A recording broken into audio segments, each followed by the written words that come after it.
Welcome back to Missouri Tigers on SI. My name is Killian Wright, basketball reporter, and today we are going to be doing a player profile breakdown of the Tigers' five-star commit, Jason Crowe Jr. Crowe is the sixth highest rated player in the class of 2026 and the fourth highest from his home state of California, and he's probably the best scorer in the entire class. He's got a good argument for it. Where a lot of that scoring comes from is his unique basketball athleticism. He's got great balance and footwork that allows him to kind of take shots at these tough angles that a lot of people can't hit. That combined with the touch gives him a really unique shot profile, especially for a kid that young, that a lot of players, even in college, don't have in their arsenal. So he's kind of ahead of the scoring curve with many of his peers. And then, honestly, a lot of the people who will be his peers in a few years once he reaches that college level. But the strengths of his scoring game specifically, you probably need to start with his driving and his touch inside the paint. Crowe, once he gets ahead of steam, you're probably not going to stop him in the paint. He can pull up and hit a little push shot or a floater from that shallow paint area and just kind of rise up over people. He'll hit that real shallow fadeaway around the elbow or free throw line where he just kind of bumps and then pushes away, knocks it down with a nice high arc. And then he's also got just some kind of absurd creativity, almost street ball like creativity around the rim. He can use his high gathers and then bring it back down and throw it up with the reverse. He'll hang in the air for a long time and wait. Like I said, he can also snag you with that early push shot, but he can finish from both sides of the rim efficiently, which is a good sign. And he's not even the biggest guy in the world. He's just 6'3", but he feels a lot bigger when he's in that paint due to his arsenal of footwork combined with verticality.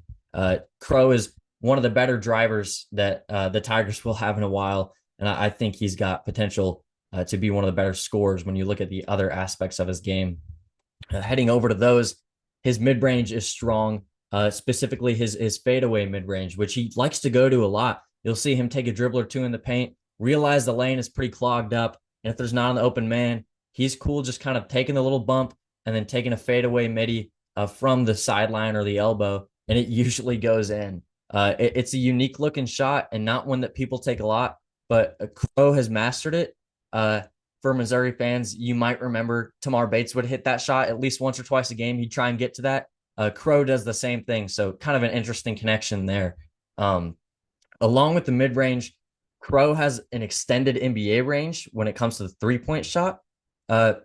He doesn't always hit at the most consistent rate. He'll have stretches of shooting 40% over a 9 or 10 game span, and he'll have stretches of shooting 25% over a 9 or 10 game span. But the potential is clearly there.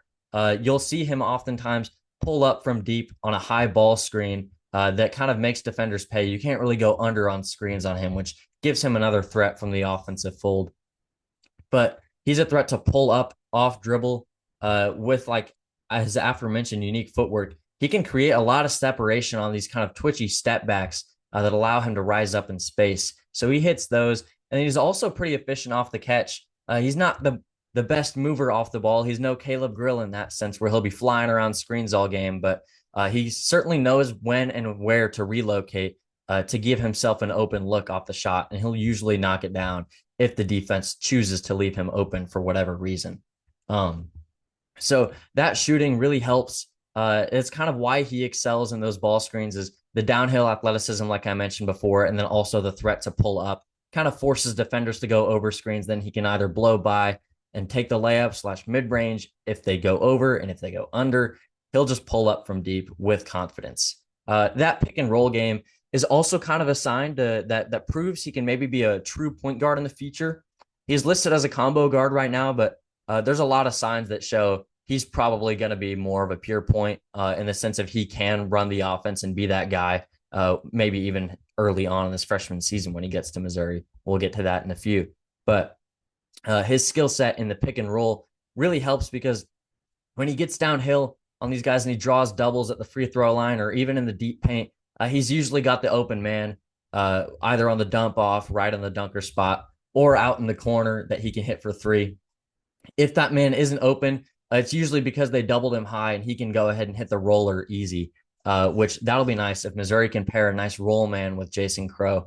he'll be able to get him early and use that pick and roll a lot like he does now in high school, or not in high school, in the EYBL circuit. His high school stats, might as well bring it up since I mentioned it.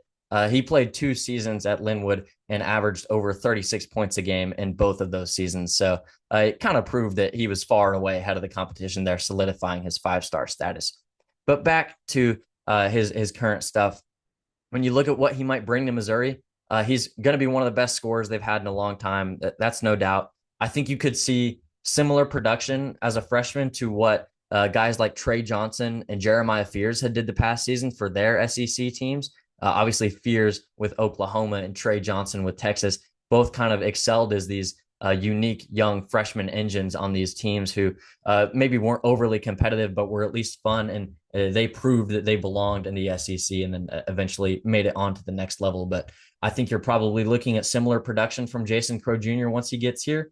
I think he'll be the face of the program. He's got the talent in the scoring process to do it. And I think Dennis Gates believes in him, obviously, has been checking him out for a bit now. And kind of the reins are open for Jason Crowe to take at Mizzou whenever he gets here. You'll be looking at Mark Mitchell, who will be graduated by the time Jason Crowe gets here, and Anthony Robinson potentially in the NBA. If not, then he'll be around for the senior season should he choose to stay, and him and Crowe will have a year of overlap. But more likely than not, it's looking like it'll kind of be Crowe's team to take over that year, which will be interesting because Missouri's kind of operated on upperclassmen in the last couple of years. So it'll be nice to see what a young buck like Jason Crowe can do in terms of taking over the program. And I think Missouri fans should have high expectations and high hopes for him because he can really usher in this new era of Missouri basketball combined with the leadership of Dennis Gates.